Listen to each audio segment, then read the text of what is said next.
My name is Cliff Robinson, and I'm the Public Humanities Specialist here at the Princeton Public Library. Public humanities programs at the library are made possible in part due to support from generous community members and from the National Endowment for the Humanities, which contributed to the library's own humanities endowment and established its Public Humanities Initiative. It is my honor to introduce our guest for this evening's presentation. Audrey Truschke is Professor of History and Asian Studies Director at Rutgers University-Newark.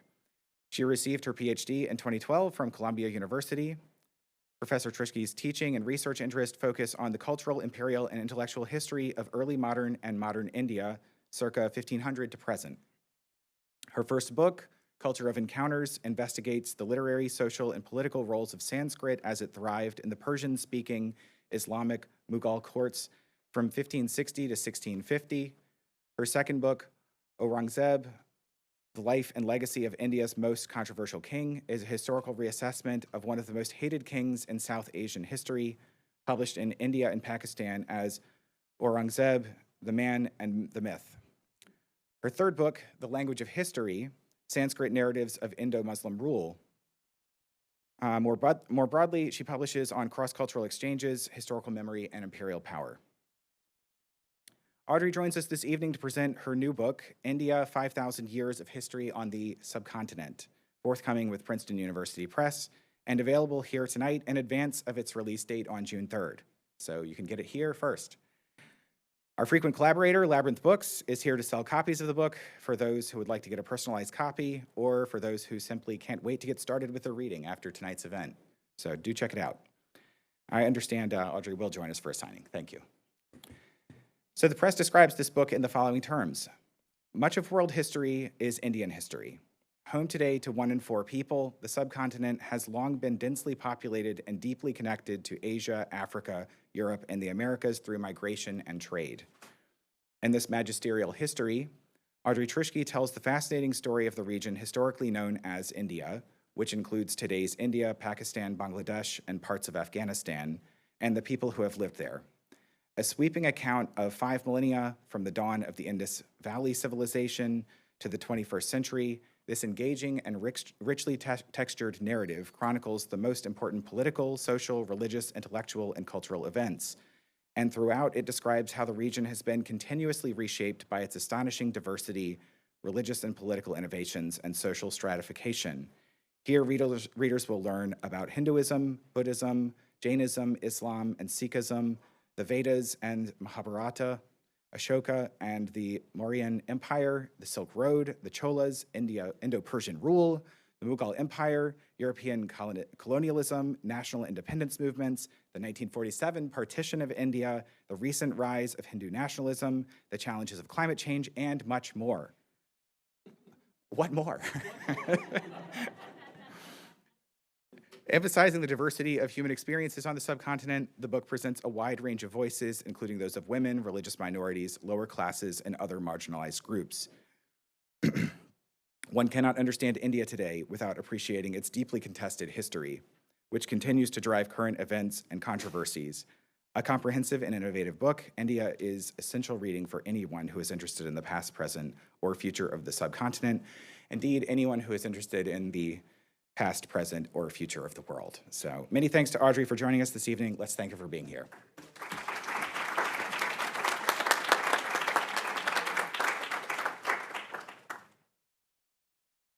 Thank you so much to Cliff for that kind introduction. Thank you to Princeton Library for hosting me today, and a warm welcome and thank you to you all for coming out this evening.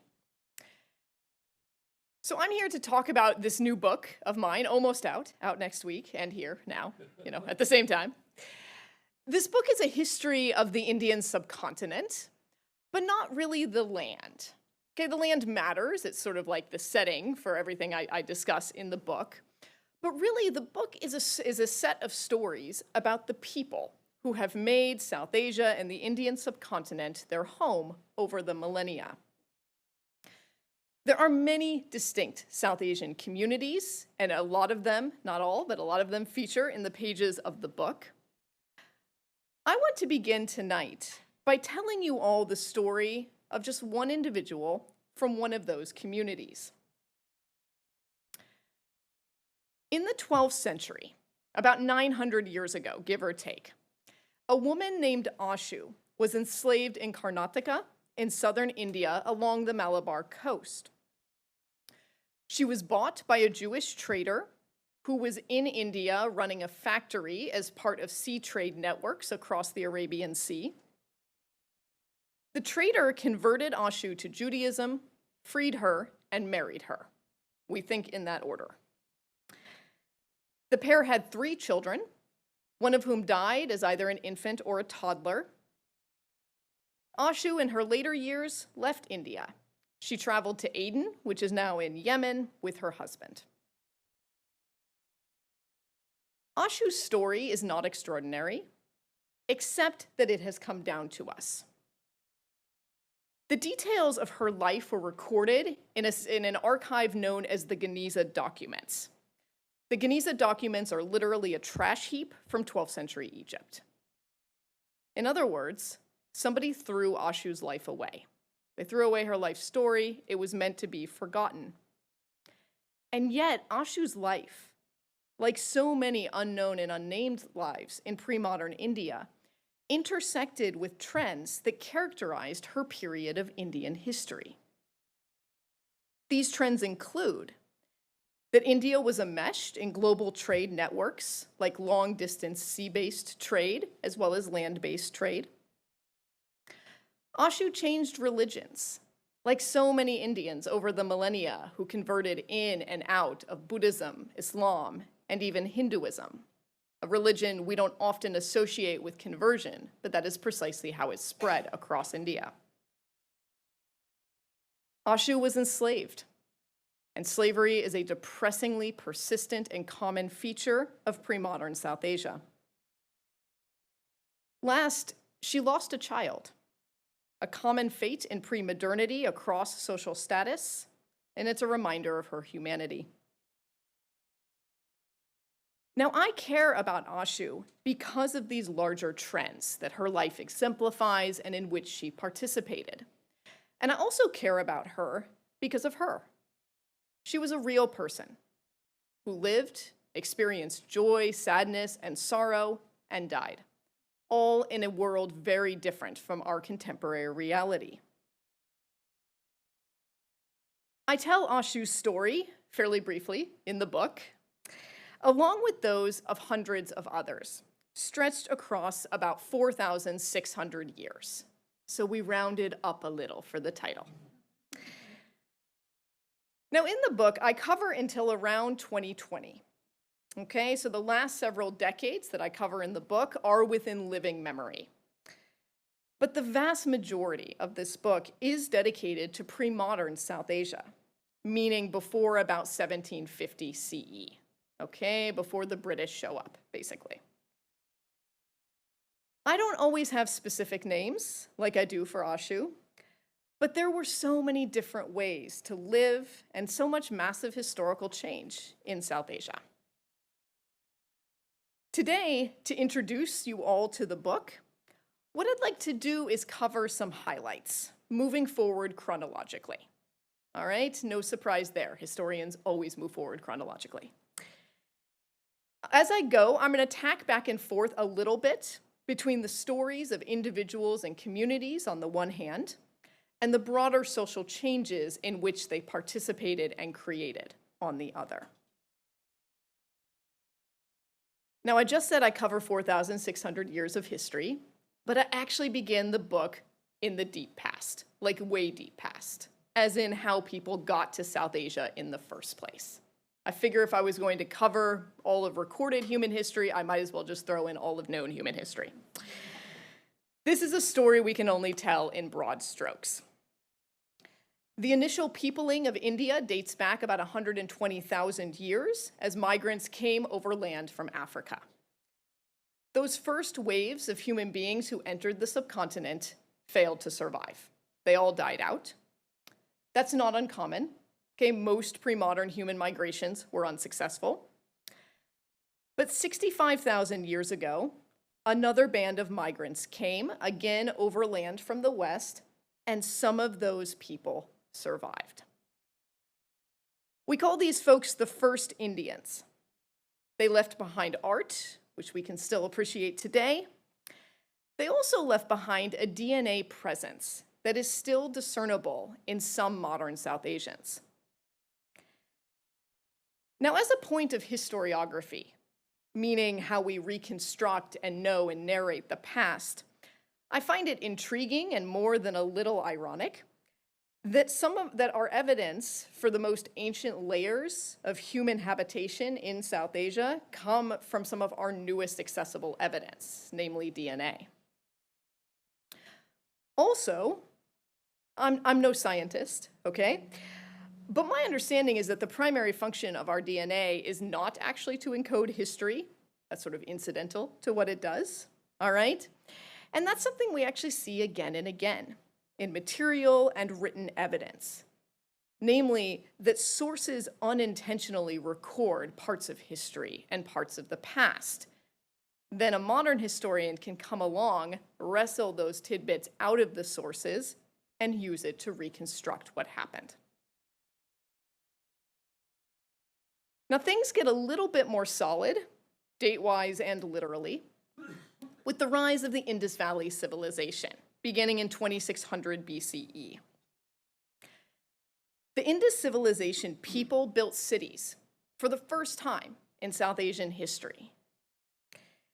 Their largest urban centers housed tens of thousands of people each. Now, the biggest cities were all centered around the Indus River, which is squarely within historic India, meaning the subcontinent, today in the modern nation-state of Pakistan. The Indus civilization's richest residents enjoyed indoor bathrooms, two-story houses, and a citywide sewage system. They made seals, statues, they had standard measurements for weights, and they made really good bricks. Their bricks were so good, they really withstood the test of time, okay? They lasted over 4,000 years. And when the British showed up in the 19th century and were building the railways around Harappa and other Indus civilization sites, they were like, hey, great free bricks. And they actually used some of those to build the Indian railways. Now, the Indus civilization flourished at roughly the same time that ancient Egypt's pharaohs were building the pyramids. In fact, the blue that you see on some of our most famous pharaonic funeral masks, this is made with lapis lazuli, which is a stone that is mined in Afghan regions on the subcontinent and was traded west at this time through the Indus Valley Civilization. The Indus civilization contributed to cultures in Egypt and Mesopotamia, but it was far bigger than either of those, okay, and also more densely populated. However, we know a little bit less about the Indus civilization in many ways than we do about Egypt and Mesopotamia. And that's largely because we cannot decipher Indus civilization writing. Even if we could read it, we don't have any long texts. Most Indus civilization writing is basically what you see on the screen or even shorter. This brings me to a fundamental issue with the Indus Valley Civilization, which is that we don't know who they were. We know they were India's first city builders, that's clear, but we don't know where they came from, what languages they spoke, or what kinds of governments they had. We honestly know more about Indus civilization taste in jewelry, because beads survive, than we do about their religions. We know nothing about that. We also don't know what caused the downfall of the Indus Valley Civilization beginning around 1900 BCE. But we are clear, the archaeological record tells us, that the fall was pretty complete by around 1700 BCE. The cities and artifacts of this once great civilization were soon covered in dust, forgotten, and not unearthed until thousands of years later. There are some things about the past that are truly lost to time, and so are fundamentally unknowable to us now, and it is incumbent on any responsible historian to recognize her limits. That said, we know a lot more about South Asian history than a lot of people realize. And I cover a lot of it, not all of it, but a lot of it in these pages. One subject that I return to repeatedly is the development of the religion we now call Hinduism. Now, Hinduism itself is a pretty new term. It was coined about 200 years ago, okay?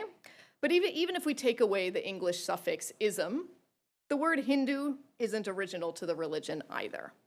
That's actually a Persian and Arabic term that was imported to India about 1,000 years ago.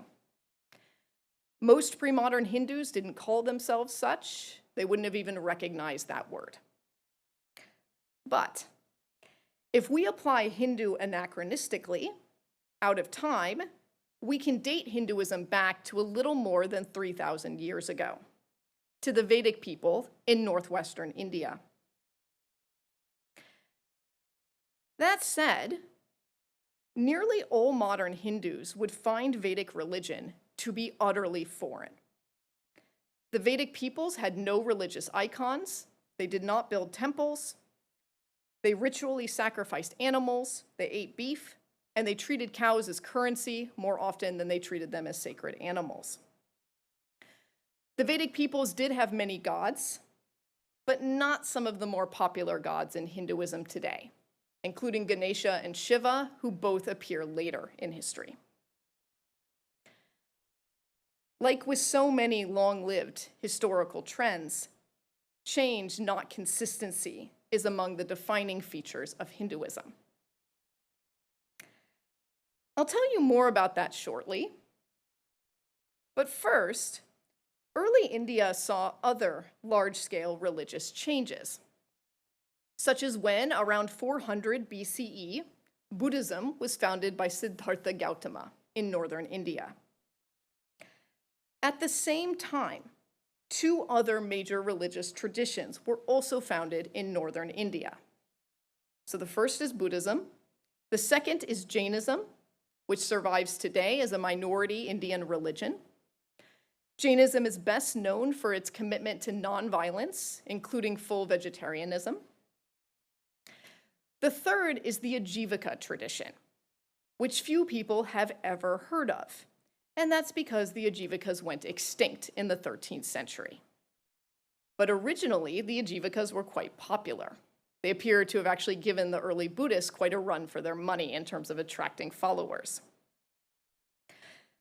Now, you might wonder, what was in the water? Like, how is it do we have three major religions founded at basically the same historical moment in nearly the same place? Okay, and the historical founders of all three of these religions were contemporaries. There's an answer to that question. The answer is that all three of these men were responding to urbanization, to India's second wave of city building. Now, the second trend of city building, first, it probably seemed like the first to everyone involved in it, because the Indus civilization was ancient history even then. Also, India's second urbanization was more widespread than the first, and we saw cities rise in northern, central, and southern India. It also involved the minting of coins, and this urbanization stuck. It leads, somewhat circuitously, into the subcontinent housing some of the great megacities of our times. Now, early Buddhists, Jains, and Ajivikas were all renouncers. Okay, they all rejected city life. They taught in different ways that the key to enlightenment was to forego the finer things in life. They said we should all reject creature comforts enabled by urban existence, and instead we should voluntarily adopt a simple, more rural, even forest lifestyle in order to grasp the true nature of the world, thus gaining escape from samsara, the endless cycle of rebirth that all three religions assumed we are all caught in. While they sought enlightenment through renouncing, Jains, Buddhists, and Ajivika followers grew more numerous. Soon, monks and nuns relied on urban elites for financial support. Some used the money that they brought in to build caves, temples, and other structures. This led to somewhat of a lived paradox. wherein communities that renounced wealth were actually really well integrated within growing economic frameworks. Buddhist monks even collected taxes at times. They weren't the only religious group in India to find themselves caught up in shifting social patterns.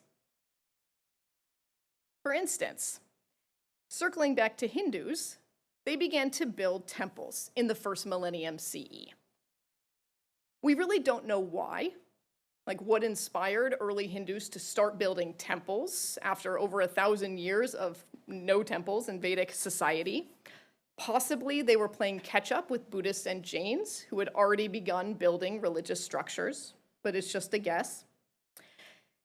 Regardless of why they did it, and why they started, the temples got more elaborate over time, especially in southern India.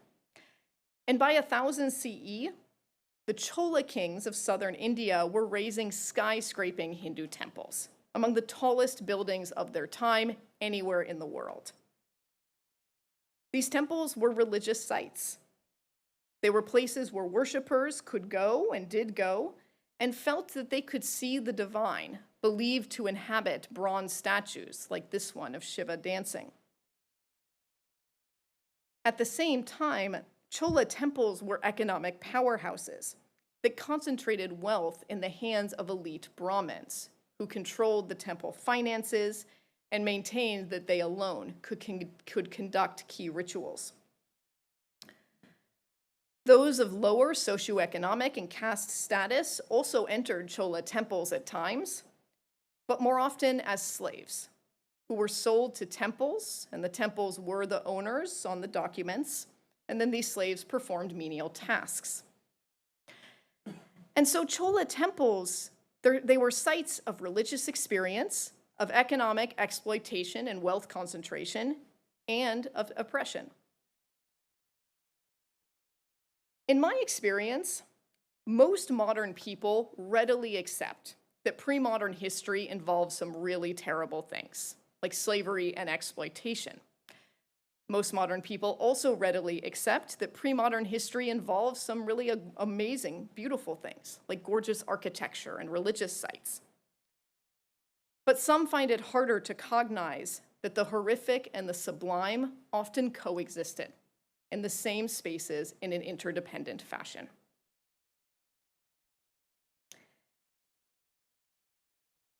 Islam also numbers among the great religious and cultural traditions of pre-modern South Asia.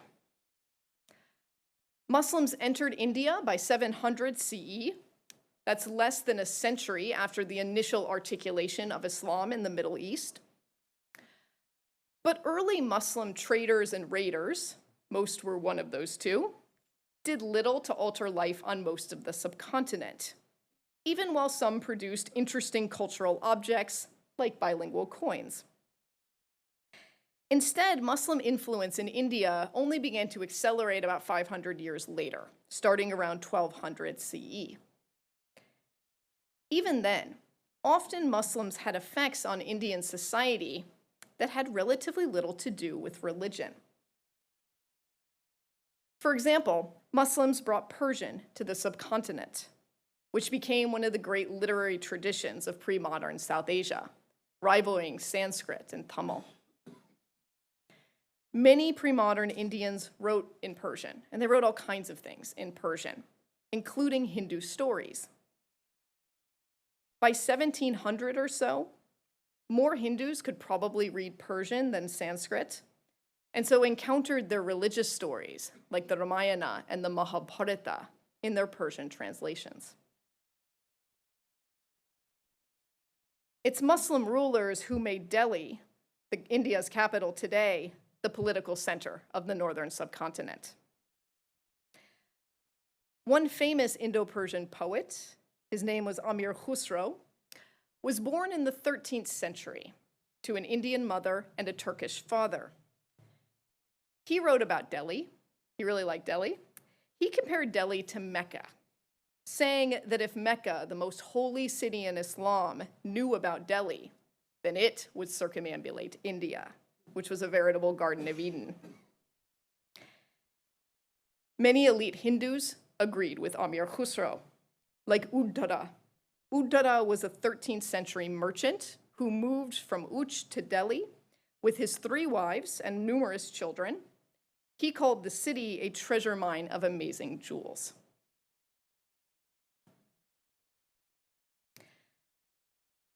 Muslims brought a system of elite slavery to India, where slaves were educated and upon their master's death manumitted. Some then later became kings or kingmakers.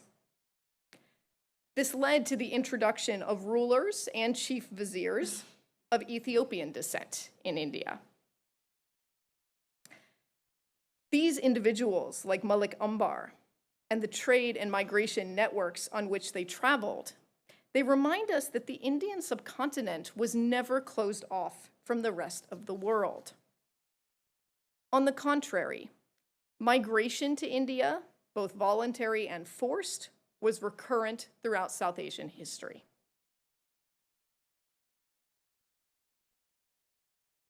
Now, of course, I mentioned the Taj Mahal. A Mughal king called Shah Jahan built India's most famous building from any historical period in the 17th century, the Taj, or the Taj Mahal. Now, the Taj Mahal is actually a mausoleum. Okay, it honors Shah Jahan's favorite wife, who hemorrhaged to death after giving birth to their 14th child. I repeat, 14th child. Whew. Now, the Taj complex, it's unambiguously Islamic. There are Quranic verses that are made of black and inlaid with the white marble on the facade. There's a mosque on one side. The Taj was also originally surrounded by sort of Islamic-style wooded gardens in its original landscaping. Okay, the big open lawns came later. That was a British idea. But Hindus also loved the Taj Mahal. Its caretaker in the later 17th century was a man named Chandrabhan Brahman. Chandrabhan described the Taj as transcendent and a sacred structure. He said, it's situated between this world and the hereafter. Today, the Taj Mahal effectively mints cash for the Indian state. It brings in more tourist money than any other building by a long shot. Now, I just mentioned the British. Okay, they were actually already in India when the Taj Mahal was built. They were there to set up trade relations. But the British were a small-time people from a cold and rainy island that nobody had ever heard of. So to be blunt, the British were nobodies in India, at least at first. But that changed for sort of 2 basic reasons. One is that the British armed themselves, okay, and they proved ruthless and wily in seizing territory from Indian rulers. The second reason is the Industrial Revolution in the West that redefined the nature of wealth globally. Because you see, for most of pre-modernity, India was basically synonymous with wealth because it was the land of spices and jewels, diamonds, grain, human labor, fertile land, and a lot of other resources. But the economic game changed radically with the introduction of factories and mass production. And the British were willing to exploit India's natural resources to enrich themselves through a system we now call colonialism. In total, British colonialism lasted almost 200 years in India. Sometimes people ask, how could the British conquer India? And it's a bad question. I don't know if anyone ever had a teacher tell you there are no bad questions. They were kindly lying to you, there are bad questions. Okay? How the British could conquer India is a bad question, partly because the British actually didn't conquer all of India. Okay, they ruled large parts of it indirectly through the princely states. That's everything in yellow on this map. Also, this question, how could the British conquer India? It makes it sound like there was one political entity, one India, to be conquered. And there wasn't. India was highly politically fractured throughout most of its history. The Mughals came the closest to uniting the subcontinent under a single empire, but even they fell short. When the British began their colonial enterprise in the mid-18th century, there were literally thousands of independent rulers over different bits of South Asia. Some opposed the British, and some allied with them, and they all had their own reasons for doing that. But it was never a question of conquering India. Rather, for the British, it was a question of conquering or negotiating with the Kachwahas, the Sisodias, the Marathas, Tipu Sultan, the Nawabs of Bengal, the Nawabs of Hyderabad, the Sikh kingdom, and so forth. Now, British colonialism was brutal. It was marked by famines, racism, and draining India's wealth and coffers to benefit the British. Still, even within those conditions, South Asians had agency. And I center South Asians relentlessly throughout my entire book. This includes their decisions during colonial rule. I chronicle how and why some, like Ambedkar and Nehru and Gandhi, resisted British colonialism. I also address how and why others, like Ram Mohan Roy, loyal sepoy soldiers, and a lot of Indian rulers, backed the British.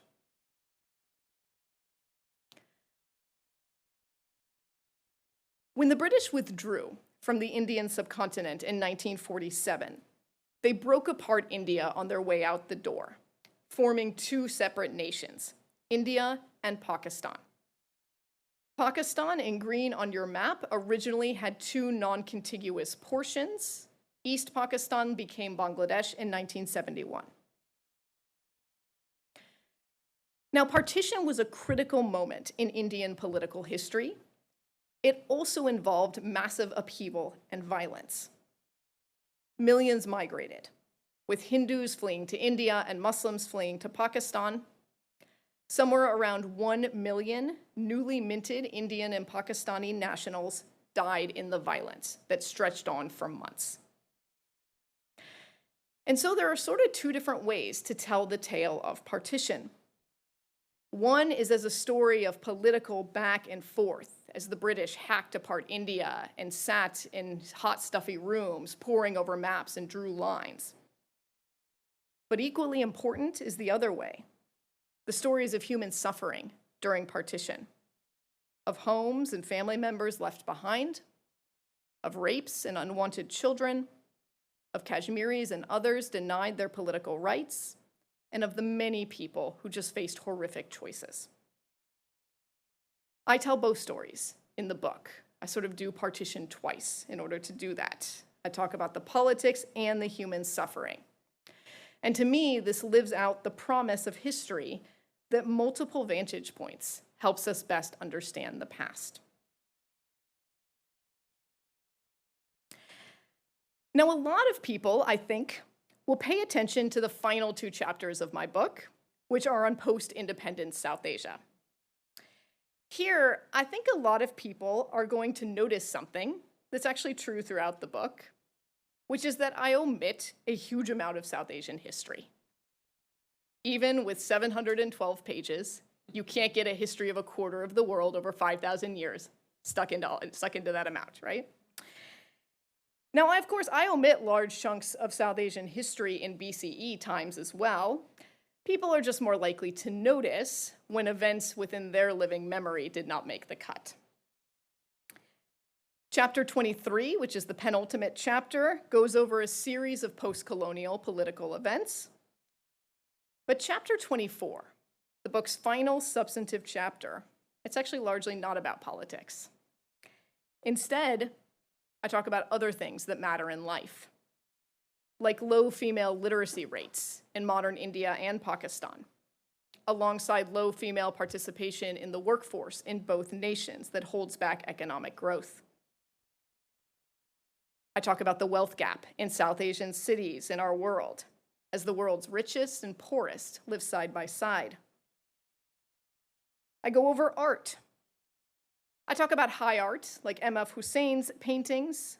I talk about truck art, which is popular in India and Pakistan. I even talk about film industries like Bollywood that, let's be honest, we all love. These things matter too. If it matters in human life, then it matters in history. History is not only politics. I end with climate change. And I do that partly because it's one of the few things that I feel comfortable stating will definitely be a major shaping force in subcontinental life in the coming decades. Historians don't like predicting the future, but on this one, I don't think I'm going out on a limb. Still, I felt somewhat uncomfortable about where I ended the book in our times. With, as I said, I wrapped up the political stuff right around 2020. And I felt uncomfortable because the book's endpoint, frankly, is arbitrary. It's just when I happened to finish writing it. In fact, I was so uncomfortable with the ending point that I actually added an afterword, so I got 2 endings in there. Okay? And in the afterword, I say various things, but I spend a few paragraphs dwelling on how our times are not special. We are not the end point of history, we're not its nadir, and we're not its culmination. We're honestly just another passing moment. And to me, one of the greatest promises of studying history and recovering the past, if difficult and elusive to realize, is displacing ourselves from center stage.